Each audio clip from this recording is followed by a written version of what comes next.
Hello everyone. In today's video I'd like to look at some news items from Australia. We'll be looking at climate propaganda, voice propaganda, censorship, and the expansion of the health regime. Our first item appeared in The Guardian 2 weeks ago. Too hot to handle. Climate crisis report so secret, Albanese government won't even reveal date it was completed. The Australian government is not only refusing to release its secret report on how the climate crisis will fuel national security threats, it won't even say when it was completed. The government insists the date too is classified. Anthony Albanese ordered the Office of National Intelligence last year to investigate national security threats posed by global heating, in line with an election promise. So far, however, the government has rebuffed calls to release the assessment, or even a sanitized public version. In a new response to Senate questions on notice, the Prime Minister confirmed the ONI's climate assessment was finalized within the last 12 months. But Albanese added, the specific timing of the assessment board is classified.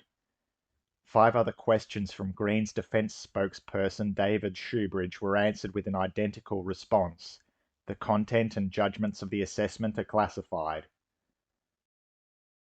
The same statement mentioned the ONI's work in future tense, saying it will inform how the government considers climate risk. Shoebridge said it was bizarre that the government won't even reveal the date the climate risk assessment was completed. Shoebridge said transparency was less of a risk to national security than not dealing with the threat of climate change in the first place. Independent ACT Senator David Pocock said providing a declassified version of reports, including a climate risk assessment, was not an unreasonable ask, and that some of our closest allies, including the US, had already done so. Both Pocock and Shoebridge proposed Senate motions to order the government to produce key documents, but the major parties combined to defeat them on the 10th of August. Albanese has described the climate crisis as a direct threat to global security, but has also defended the secrecy.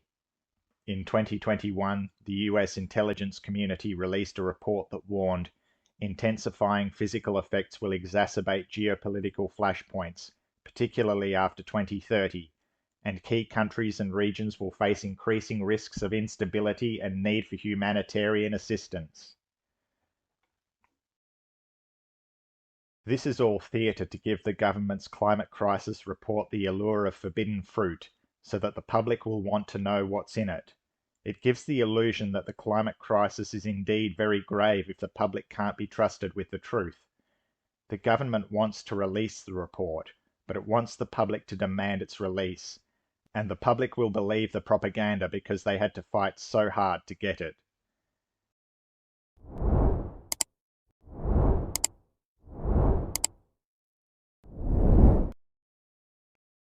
Our next article comes from the Sydney Morning Herald.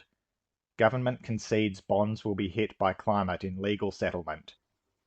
The federal government has agreed to acknowledge that climate change is a systemic risk that may affect the value of government bonds in settling a class action over allegations it misled investors. The class action was brought by a group of climate activists who alleged the government had misled investors by failing to mention climate costs when it issued bonds. In settling the case, the government agreed to publish a statement on the Treasury website, acknowledging that as the impacts and costs of climate change on the Australian economy over the coming years are unknown, there was uncertainty about whether the fiscal impacts of climate change may affect the value of Commonwealth government securities. The economic and climatic changes brought about by climate change will have fiscal impacts. For example, the new industries and jobs emerging from the net zero transformation will impact the structure of the economy, and in turn the tax base. Extreme weather events are also expected to occur with increased severity and frequency, which will increase demand for disaster relief payments and infrastructure repairs. Kathleen O'Donnell, who was among those who began the action against the government in 2020, said, "This is the first time a country with a AAA credit rating has acknowledged climate change is a systemic risk when talking about risks to government bonds." When I purchased these bonds as a 23-year-old in 2020, the government did not mention climate change. This was remarkable given that my bonds mature in 2050, and by that time Australia will be facing increasingly serious climate impacts.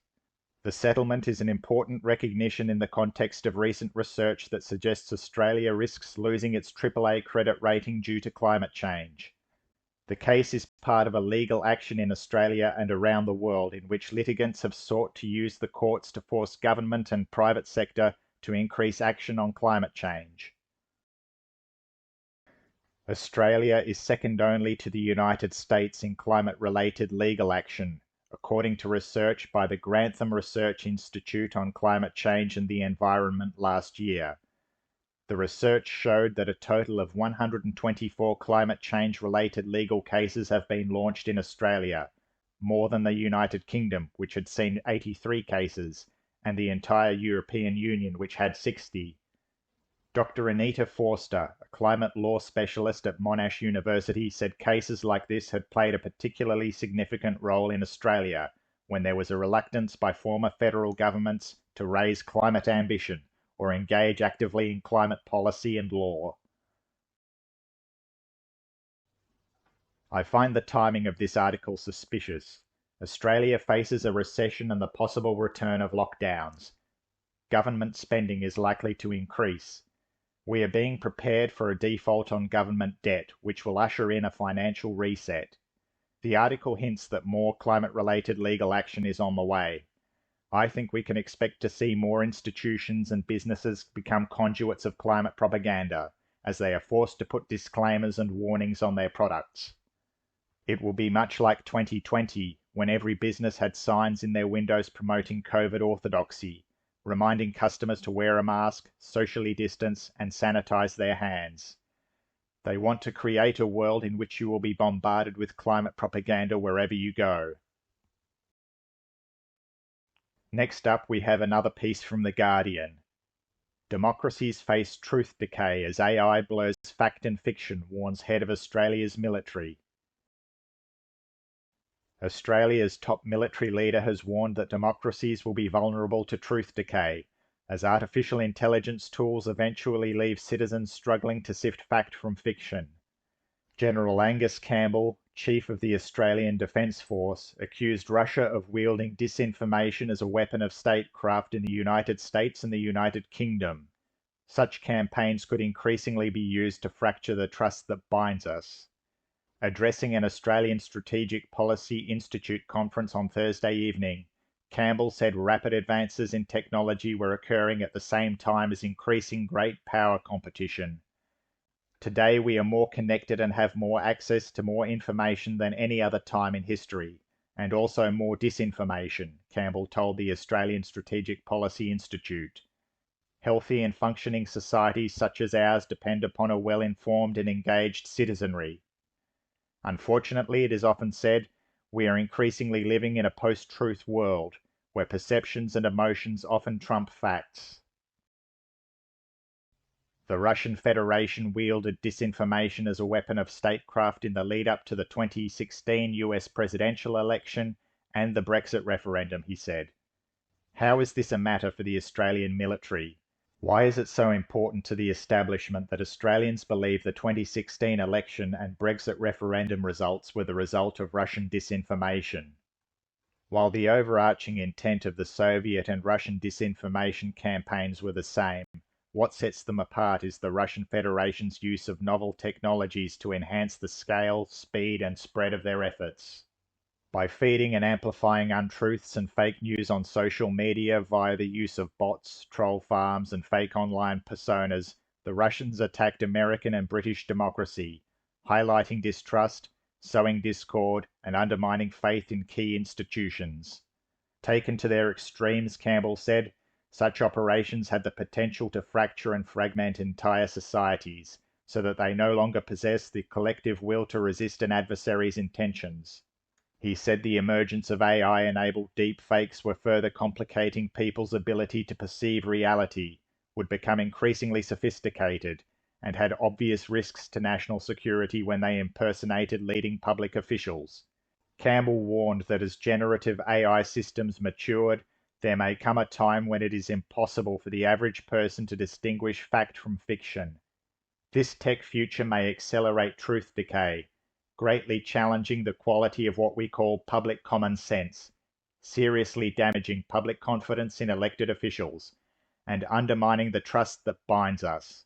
Campbell said citizens would be surrounded by vast amounts of information of varying quality, so it would be important to encourage critical thinking.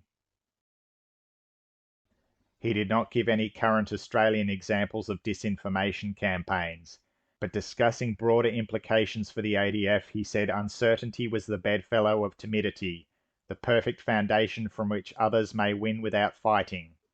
China's military had highly developed strategies to achieve its goals without firing a shot, he said, although the aspiration of winning without fighting was common to many nations. There is no denying that the most developed doctrinal approaches that seek to win without fighting observed in non-Western institutions, particularly the People's Liberation Army and their three warfare strategy, encompassing psychological operations, media operations, and legal operations. Campbell reiterated his view that conflict in our region would be catastrophic for all. He said Australia had only a modest-sized military, so a credible deterrence strategy would be a team effort alongside allies and other partners. Amid increasing calls from crossbench MPs for the Australian government to release more information about its secret climate risk assessment, Campbell spoke broadly of regional impacts. A hotter environment with larger, more intense climate events more often will be the norm, he said. It has immediate disaster mitigation and response challenges, along with food and water security implications, and longer-term human migration impacts. This disruption is happening faster and less predictably than we all hoped. Without the global momentum needed, we may all be humbled by a planet made angry by our collective neglect. The planet will not be made angry by our neglect. The planet has no feelings. It can't think. This is an example of emotionally charged climate propaganda, and it's coming from the Chief of the Australian Defence Force. Climate change is a military psyop. Angus Campbell is preparing us for more natural disasters ahead in his war against the Australian people. And let's be clear, the ADF is at war with the Australian people. Don't forget they assisted state governments in enforcing COVID lockdowns. China and Russia are not an immediate threat to us. They're just a distraction, a boogeyman for our own totalitarian government to point to, a cover for their own false flag operations as our own government deploys this new technology against us. I'm skeptical about the claim that AI will soon reach the level of human intelligence. I'm not impressed by my interactions with AI so far. Our governments plan to use AI to shield themselves from accountability. They plan to outsource censorship, law enforcement, trials and sentencing to so-called artificial intelligence. In reality, it will just be an automated, flawed, uncaring, unjust system. No one will be able to appeal rulings. AI is far smarter than any human judge, we will be told. The chances of a false conviction are infinitesimal, we will be told. Ultimately, no one will be accountable for miscarriages of justice. The elites will be able to hide behind so-called AI as it carries out their will. As the Voice referendum approaches, we're seeing an escalation of propaganda from the Yes campaign. One such example is the following from The Guardian. Revealed: multiple sites of possible secret graves discovered at Stolen Generations Institution for Children.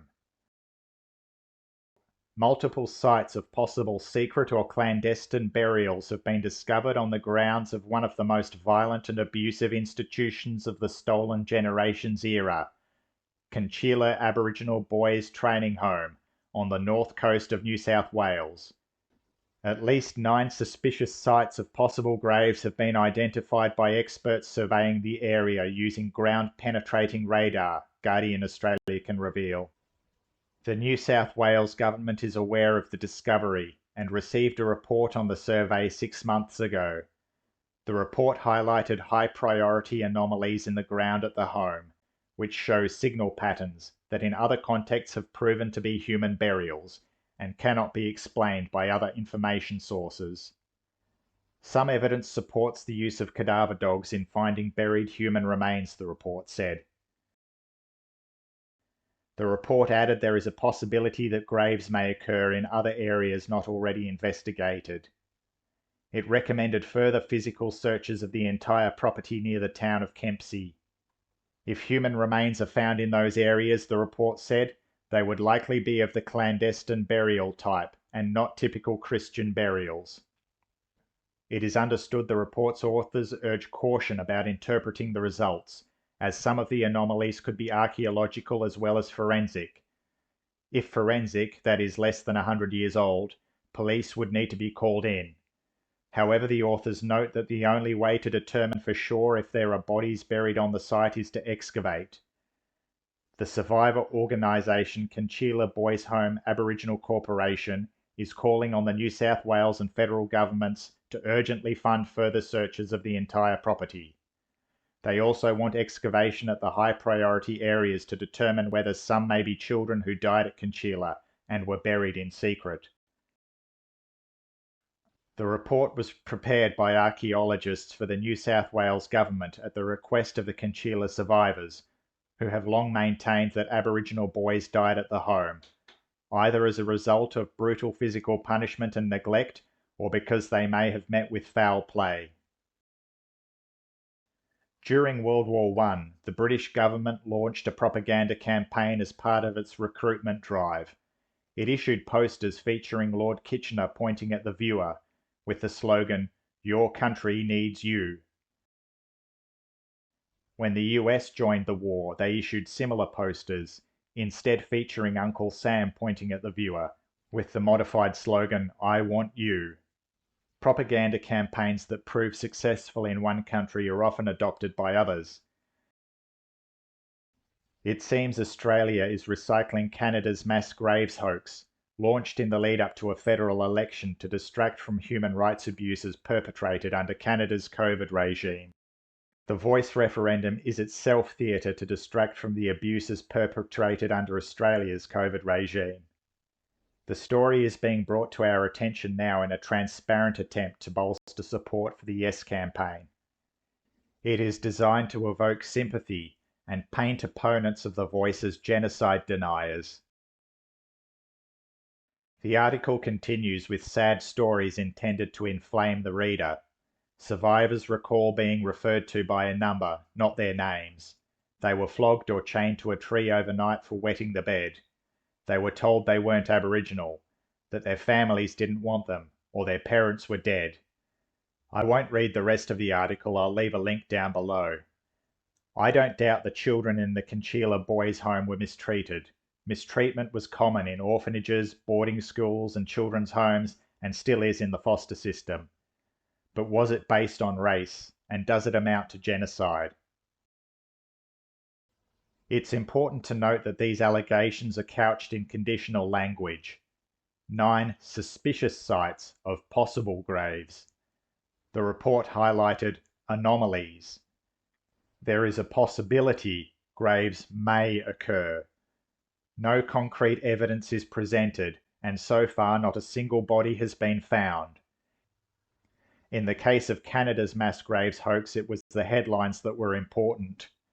They had already done their job by the time they were revealed to lack substance. Let's look at another item from The Guardian. Australia's e-safety regulator warned Twitter about rise in online hate speech during voice debate. Freedom of Information request reveals watchdog approached platform, now known as X, to discuss voice to Parliament referendum, but it did not substantially respond. Guardian Australia sought communications between X and eSafety under Freedom of Information laws. The request revealed that in email communications in March, an eSafety cyber abuse manager contacted a then Twitter staff member, warning that the upcoming referendum on an Indigenous voice to Parliament was likely to increase hate on the platform. The request revealed that in email communications in March, An Esafety cyber abuse manager contacted a then Twitter staff member, warning that the upcoming referendum on an Indigenous voice to Parliament was likely to increase hate on the platform. Esafety cyber abuse manager, what a truly Orwellian-sounding job title. We are preparing for the likely increase in online hate speech that will be directed towards First Nations people as a result of the upcoming Voice to Parliament referendum, the email said. We are keen to chat with you about some of the unique forms of hate speech experienced by our First Nations people and provide some Australian contextual information to assist in identifying hate speech targeting our First Nations people. The email was then followed up 2 weeks later with a list of the identified types of hate speech, including racial slurs, hate terms, and derogatory language used to target Indigenous Australians. The list was excluded from release under the Freedom of Information exceptions, on the grounds it would reveal Esafety's methods for detecting people evading or breaching the Online Safety Act. No replies from Twitter were included, and Guardian Australia confirmed that the company had not substantially responded to the concerns raised by the regulator. X was contacted for comment. In June, when Inman Grant issued the formal notice to X asking for an explanation on how it tackled hate speech, she said the company had dropped the ball on tackling hate. The formal notice is separate to the warning about possible hate speech linked to the Voice referendum, and was blocked from a release under Freedom of Information. X had 28 days to respond to the legal notice or face fines of up to nearly $700,000 per day, but was granted an extension by Esafety and has now responded, a spokesperson said. The spokesperson said Esafety is considering the information received and that Esafety intends to publish a summary of X's response to promote transparency and accountability. So Australia now has an Esafety commissioner who can impose exorbitant fines on companies that don't comply with her frivolous requests to know how they tackle the nebulous boogeyman of hate speech. It's a bit like when businesses were required to come up with a COVID safety plan. The establishment wants us to get in the habit of playing along with their lies. But mere compliance is not enough. We must heartily act out and live inhabit their constructed false reality. This article represents yet another example of voice propaganda, intended to garner sympathy for the Yes campaign and have a chilling effect on the No campaign. Arguments for the No position could be deemed hate speech. I think Australia will increasingly see Esafety censorship in the lead up to elections and referenda in an attempt to silence opposition and rig the results. Let's turn our attention to the expansion of the surveillance state. This item is from ABC News. Coles workers to wear body cameras to combat customer abuse and stock losses. Coles is in the process of rolling out body-worn cameras at certain stores to combat theft and customer abuse. The supermarket recently announced a $1.1 billion annual profit, but it also reported a spike in shoplifting and attacks directed at staff. Theft is costing Australian grocery giants hundreds of millions of dollars annually, with Coles reporting a 20% jump in stock loss. The Australian Retailers Association said 1 in every 4 of these shoplifting incidents involved abuse or assault against workers. In an ongoing trial, staff at 30 Coles stores across Australia are being fitted with cameras to only be turned on in threatening situations. Workers have been instructed to warn customers before switching on the devices, a Coles spokesperson told the ABC. From there, vision and audio is recorded and transfers live to a secure monitoring centre so that an appropriate emergency response can be created. Woolworths first trialled body-worn cameras in 2021 after reported assaults in their stores doubled. They have been using the technology ever since. The use of these cameras has seen a substantial reduction in the amount of abuse and physical incidents our teams have faced, a Woolworths spokesperson said. Coles said the trial had so far been well received, with staff feeling better supported. Retail theft is up across the board, driven by the rising cost of living, according to the Shop Distributive and Allied Employees Association. We should all feel a bit distressed that it has come to body cameras, Association Secretary Josh Peake said. Mr. Peake says while the association welcomes the use of cameras, it believes they should only be used for deterring or filming threats towards staff, rather than asset protection for supermarkets. There are many better ways to prevent shoplifting, he said. We don't want any suggestion that workers are some kind of mobile security camera. That's where we can absolutely see this actually causing violence and abuse. Which is a good point. I don't see the need for staff to wear cameras. Stores already have surveillance cameras installed. If a staff member is abused or assaulted, I'm sure other staff or customers could record the incident on their phones. This is not about protecting staff. It's a gratuitous expansion of surveillance, where now even your words will be recorded. It's about turning store employees into spies. I'm sure we'll see mission creep, and staff will eventually be required to keep the cameras on all the time, or at least whenever they interact with customers. I find it interesting that Woolworths introduced the body cams in 2021, when COVID restrictions were in force.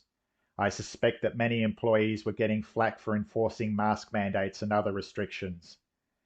When we have our next round of lockdowns and mask mandates, these cameras will be used to film customers not complying with restrictions.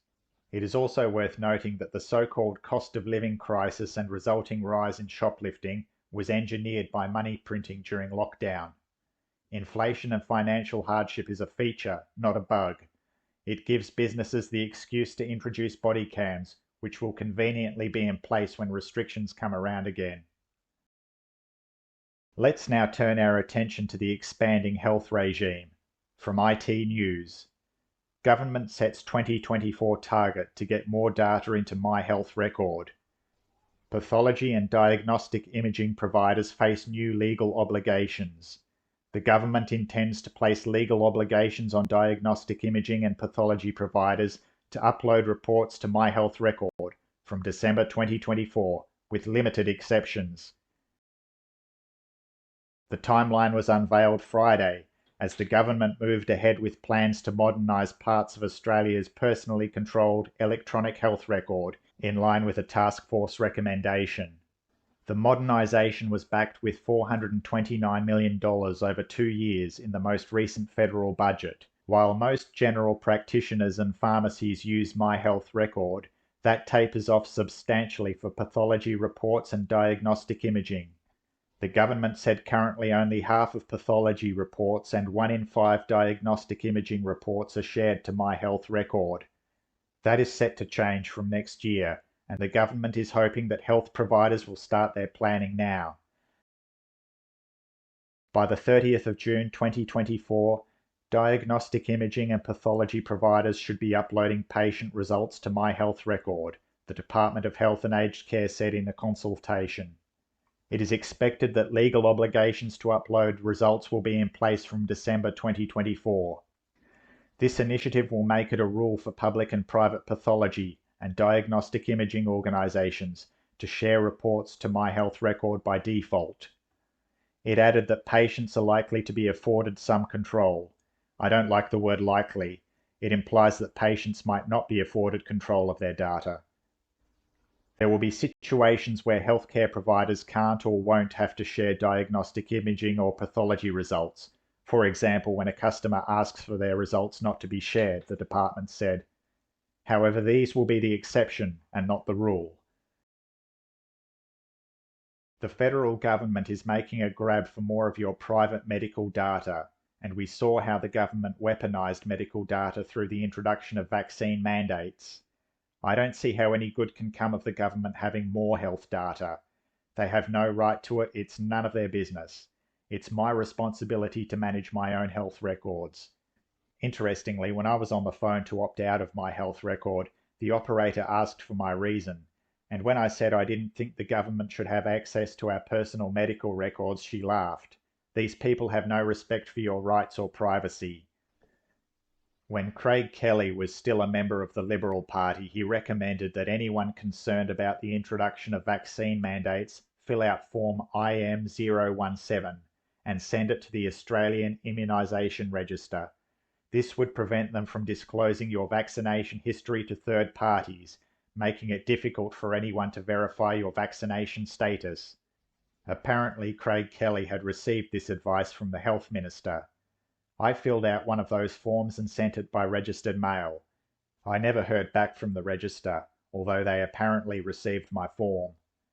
And when vaccine mandates were introduced, the register still shared my information with other government departments. In practice, our data has no legal protections. The government can ignore them at will. I suspect that even if you opt out of my health record, the government still has your health records. They just don't share them with medical practitioners. Now on to our final topic. This isn't a news article, it's a document I came across recently on the Donate Life website.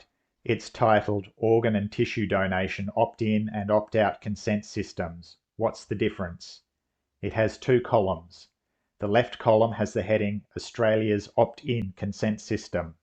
It reads, Australia has an opt-in system where consent is needed before donation can happen. People can register to be a donor on the Australian Organ Donor Register. Families will be asked to agree to donation when their family member dies. The right column has the heading, the opt-out consent system. It reads, some countries have an opt-out system where the law considers all adults to be donors.